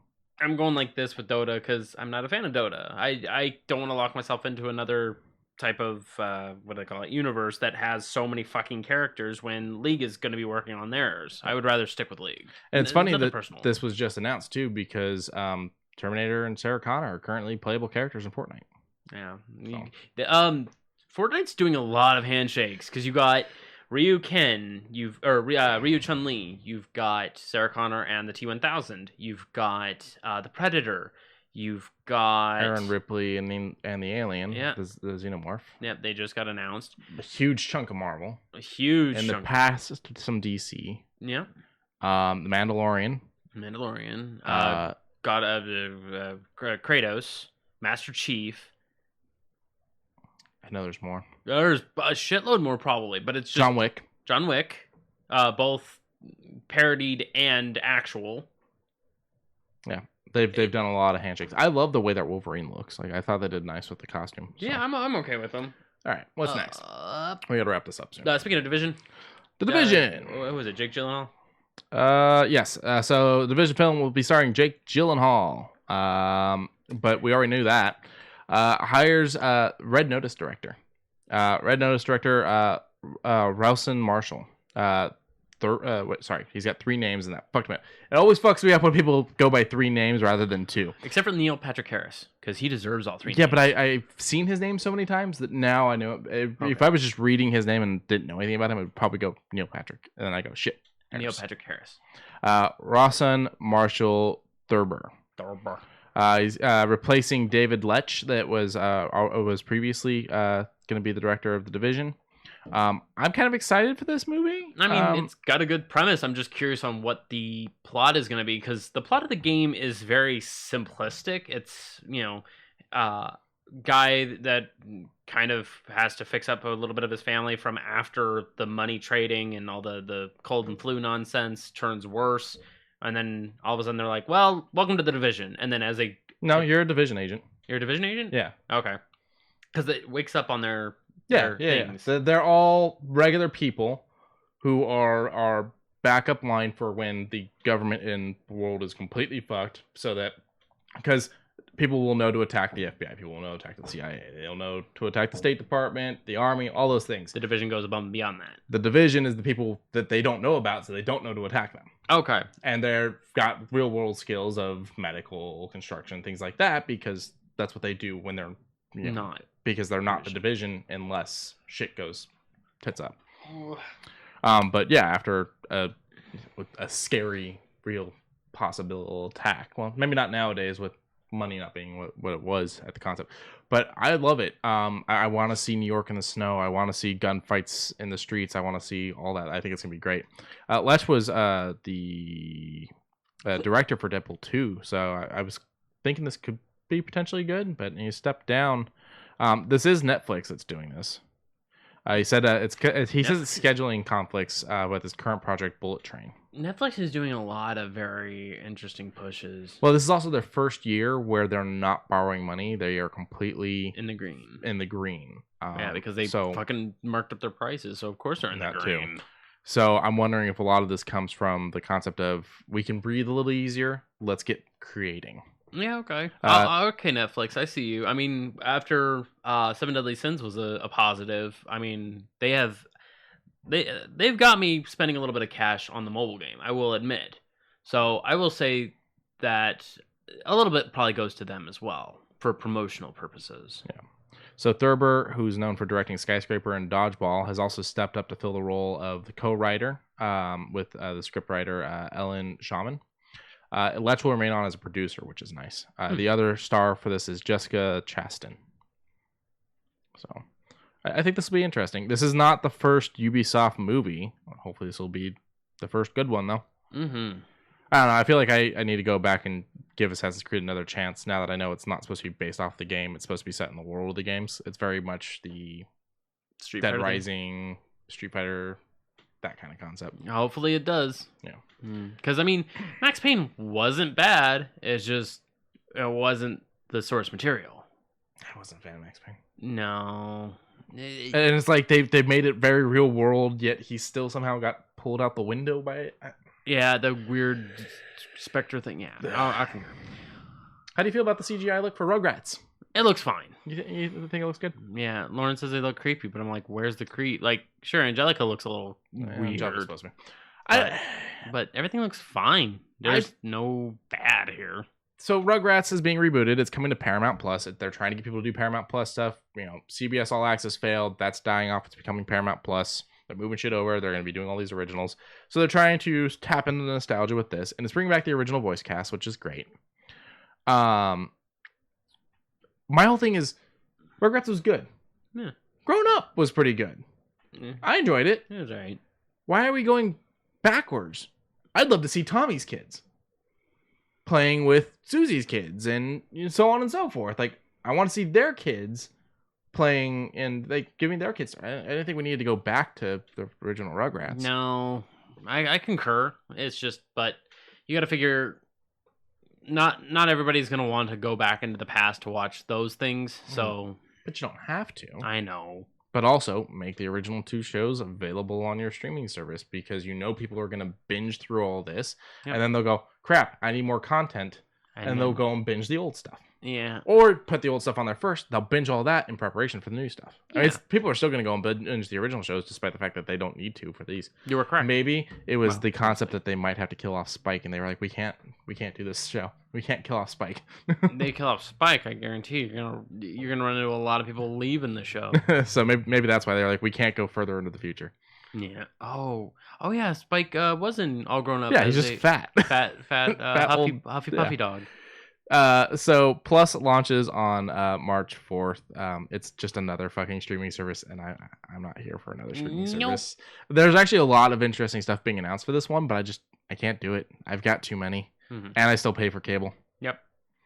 Angelica would still be the villain even if it were set with Tommy's kids. That's fine. I mean, yeah, the weird crazy aunt. Why not? Or like her kids have been so spoiled because she gave her kids everything just like her fucking dad gave her, and so her kid becomes spoiled and get some nice conflict between Tommy. If you didn't spoil your child, she wouldn't be this way. Yeah. I mean, or yeah, being the son of a really hard-ended toy maker. Where's Dill? Dill's right there. No, that's Phil and Lil. Baby Dill. Oh, Baby Dill. I'm sorry. You're right. Yeah, that's Phil and Lil. Dill's not in this image. Did they undo is this Dill before, Pickles? Is this before Dill? They better bring back Grandpa. Yeah, Grandpa was in the first episode. I'm just saying. Yeah. All right. What's next? I'm sorry. I got Dill confused with Phil and Lil. He-Man, the Masters of the Universe. And so I guess sometimes I don't feel it. Okay, go ahead. We've known that there is a He-Man Masters of the Universe new animated show in the works for Netflix. This does look interesting. This is the show is being run by Kevin Smith and it has a stellar voice cast. And this is like our first real look at it because this is an announcement for the action figures. I'm okay with the way He-Man looks. I'm loving Battle Cat. Battle Cat looks great. I think this is a good look. Chad just said Dill was lost in the snap. They're gone for good now. But no, this looks good. I've already had faith in this show because you've got a guy that grew up watching the original. Same. Making this one. But apparently, She-Ra, the Netflix show, has ended. Yeah. But apparently, it was really good. Sox was showing me a little bit of it through compilations, and I was like, "This is entertaining." Mm-hmm. But what's the story like? And it seems to be very much each episode seems to be beginning, end, beginning, end, beginning, end, beginning, end. Yeah. There's no like carryover except for just the slight conflicts between them.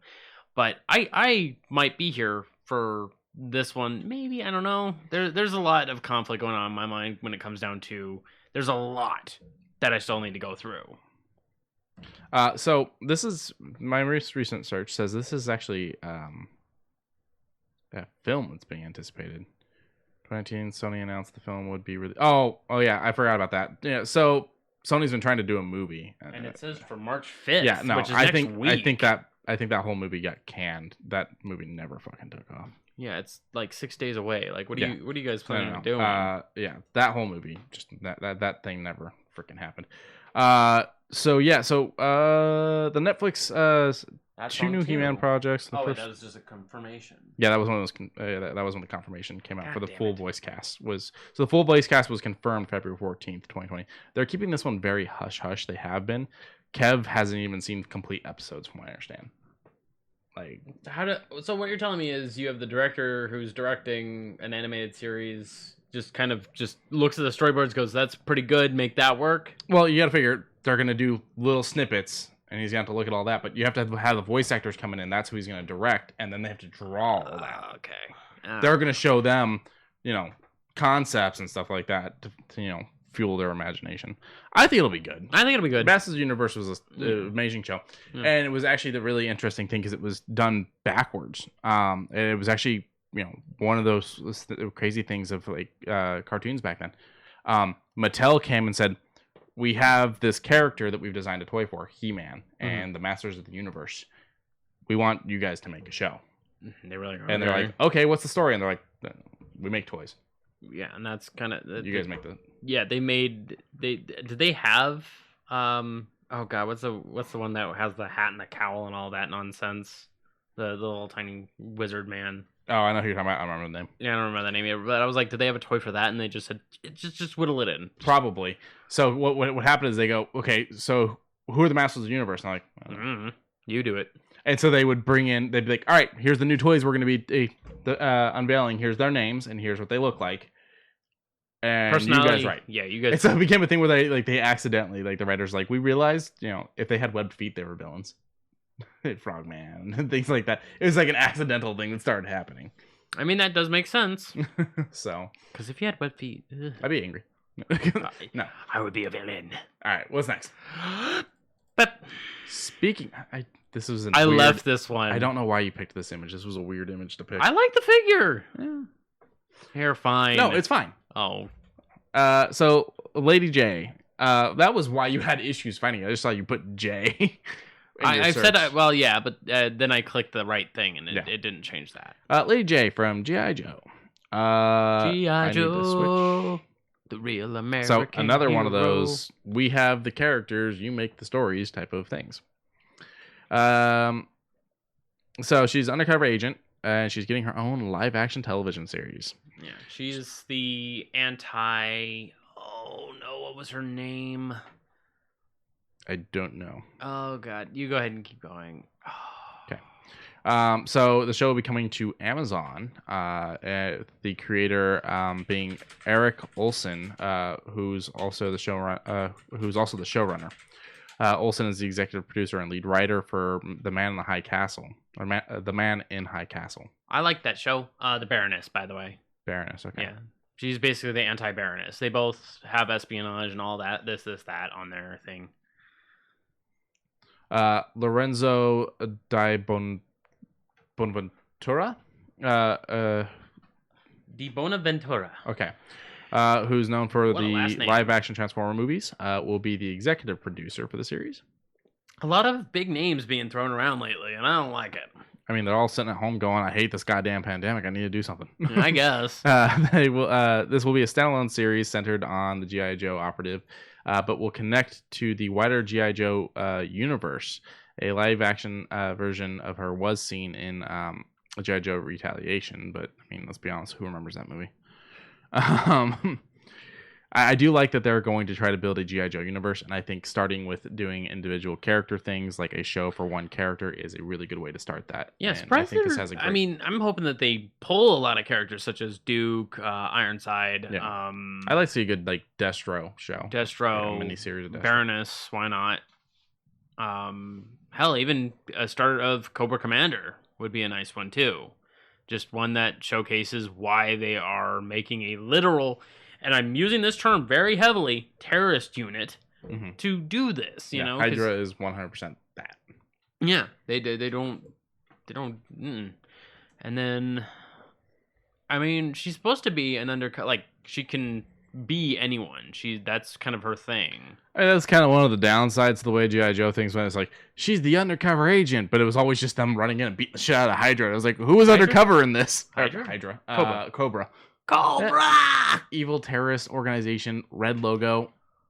Yeah. As soon as they get beat up, Cobra, retreat! I will never be able to do that again as long as I live without blowing the voice pretty out. Painful. Yeah. If anyone wants a good laugh, just go and look up. There's compilations on YouTube of Cobra Commander losing his fucking mind. What do you mean? It just slams his hands down because he can't get something ordered on TV. It's great. The old show is obviously very, very good. The new movies, all right. Comics, the first of the newer movies was okay. It was enjoyable. It got a little weird, but it was enjoyable. The second one, no, they KO'd the main character, didn't tell us what the hell happened to the other one, all within the first 5 minutes of the fucking movie. And Snake Eyes just disappeared. I don't know. No, Snake Eyes was there. Oh, was it the second or third movie that Snake Eyes went I didn't missing? see the third, so that might be okay. Third might be this one that Snake Eyes was just like, I gotta go. Whatever. Into the next door. So this one, I brought it up and I never asked you about it. Tell me more. American McGee reveals that they are doing adventures in a hybrid TV and video game project. So I said it could be either way. Oh. So anyone that doesn't know, American McGee's Alice is a darker take on Alice in Wonderland. Doom, Quake, and Alice alum American McGee have revealed Oz Adventures, a television series and video game project that has been picked up by Radar Pictures. The project is based on the Oz series of books, which begin with a wonderful wizard and go on to all kinds of zaniest after that. McGee took to Instagram to talk about this. Happy to announce Oz Adventures, our twist on the original books, is now with Radar Pictures. They are developing the concept. They are developing the concept for TV and games. We revealed the news and talked about the potential for this project over on our last Twitch stream, and there's a little video you can watch. Nice. The logo's nice. Because I've played a lot of American McGee's levels in both Doom, Quake, even Rise of the. I think he helped out with Rise of the Triad. But being a '90s kid playing first-person shooters, you've probably run into one or two maps. Played the actual American McGee's. Alice also. What is it? Platformer? Like hop around. A little bit. I mean, you can go different directions. It's not just linear. It's not linear. And you unlock weapons and stuff, and you're shooting shit and everything, and you're jumping onto floating platforms and yeah. Okay. I never played I've got this. it on Xbox. We can check it out one of these times. Okay. I think I actually bought it, and then it was a free game with gold right after that, and I was like, son of a bitch. You Lauren's a big fan. The Cheshire Cat looks more like a Sphinx in this. Okay. It's fun. It's interesting. It's definitely a darker take. So they're saying that it's a. This is where I'm having trouble. A TV series and video game. So you think it might have tie-offs? I'm not sure. I mean, there's a lot of things that have one feel toward the TV show or movie, and then the game adaptizes it. Because I will admit, if you get into the mobile game of Seven Deadly Sins, you are following the anime. Gotcha. Down to the very letter. But then you have things like the Stranger Things games that don't really necessarily follow anything, but hint at things to come in future seasons. Yeah. But McGee says we'll be working to develop the Oz Adventures concept for production as a TV series and video game. With luck, you'll soon turn on one of your content providers and find Oz Adventures among the entertainment options. He doesn't even know where it's going. McGee described his version of Oz as Running Man versus witches, quadlings, and munchkins.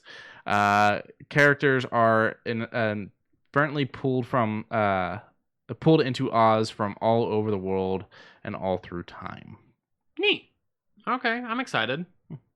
I mean, that's why I enjoy American. Oh, here we go. Here's a little bit more of a breakdown of the Twitch stuff. Sorry. Okay. Each episode takes place during a different time era, plunging vastly different characters with different abilities and storylines into beautiful but arcane world of Oz. Do they succeed? Do they perish? What secrets do they uncover? So, still leaves us as a question about the game. McGee also says he's still working on Alice Asylum, a potential third game in the Alice series. So, I mean, I didn't even know there was a second one. Yeah, there's Madness Alice. Returns, Yeah, right? Madness Returns. That's the one I actually have. That's the one we have the image for. I have Madness Returns. I don't have the other one. But he does have a Patreon going for Asylum. So. Oh, good. Badoop. Transformers. Ba-dum. So, Transformers is getting a new animated series announced by Nickelodeon and Entertainment One, which is the Hasbro production group. Original characters and fan favorites are promised. The animation series will consist of 26 half-hour episodes following new species of Transformers on missions to find their place and purpose among Autobots, Decepticons, and the human family that adopts them. The series is being co-produced by Nickelodeon and E1 and will premiere exclusively on Nickelodeon in the U.S. before debuting in other countries. So it will not be a streaming service thing. This is coming to the actual Nickelodeon channel. And then from there, we'll be divvied up. Cool. The creative team has built up several animated TV show veterans, including Aunt Ward, Rise of the Teenage Mutant Ninja Turtles, Nicole Dubach, Transformers Rescue Bots, and will be serving as and they will both be serving as executive producers together.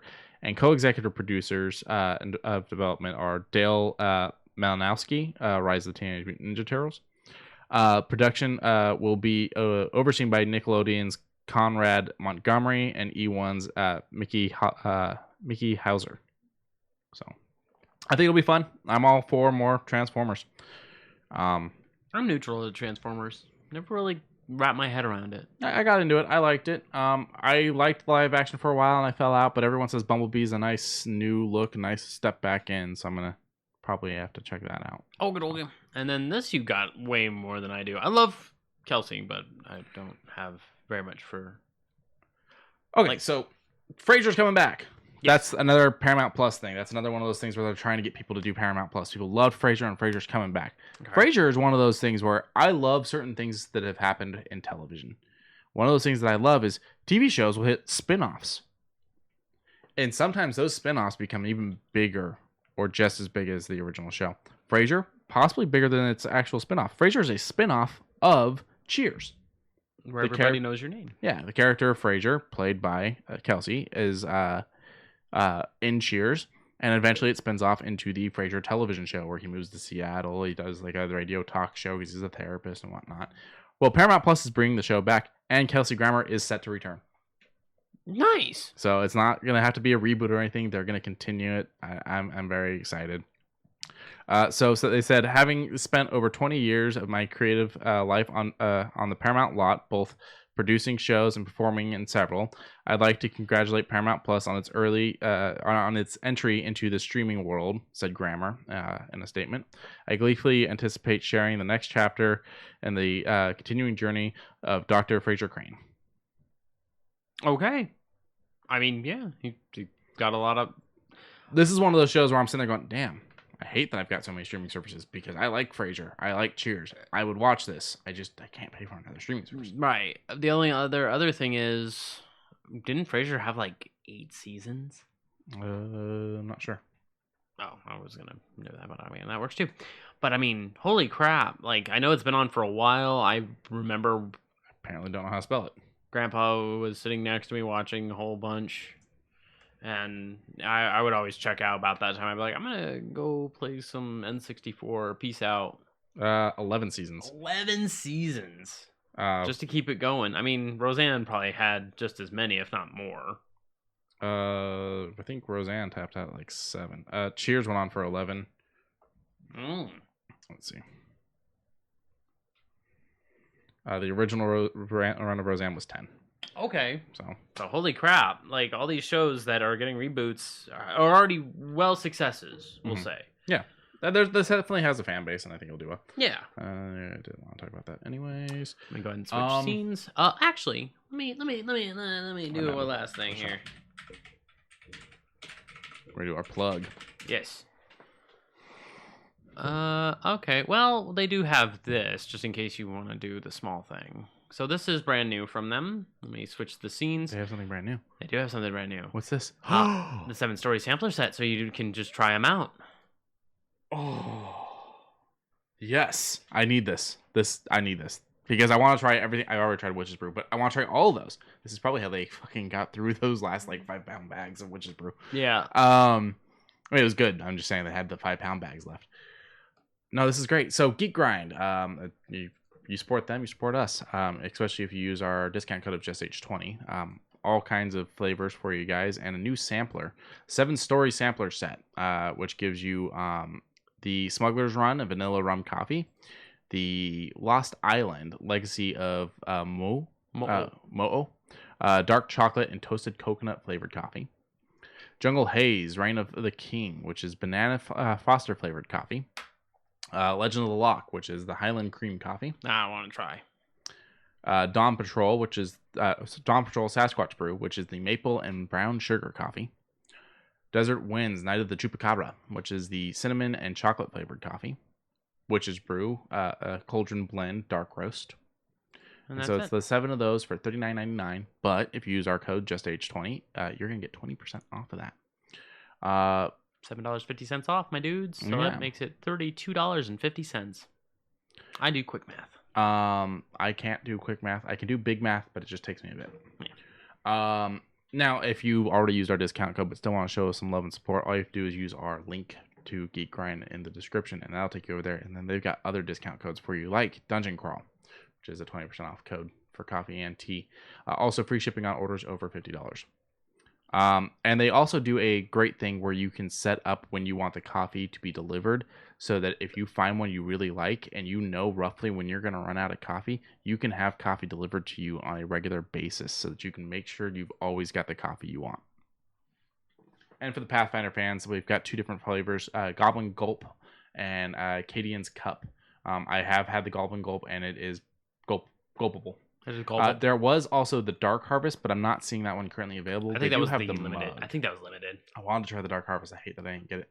But they do have a mug for that one still with amazing artwork. And then recently they came out with Labyrinth, the Goblin King Elixir, Jareth's Roast. Yeah, and everything's sold out until March 2021. Yeah, they are sold out until at least next month. Yeah, so do click the little click here, and we'll email you when it becomes available. I'm surprised that it sold that quick. Yeah, it sold pretty well. Alrighty, and with that, we're gonna call it quits. I got to get out of here, anyways. Just don't be Despresso'd. You can brew it. I like that. I thought you would. Don't get Despresso. All right, have a good one, everyone. Thank you for being here. Make sure you like, subscribe, tell a friend, tell an enemy. Follow us on Twitter. Follow us on Instagram. Follow us on Facebook. Shout out at us. Tell us what you want to hear. Tell us what you don't want to hear. If it's if you don't want to hear us drinking, we didn't realize we were that loud, please let us know. Yeah, I was trying my best to burp off mic, but there was a couple that just snuck up on me. Gotcha. All right, thank you guys. Thank you.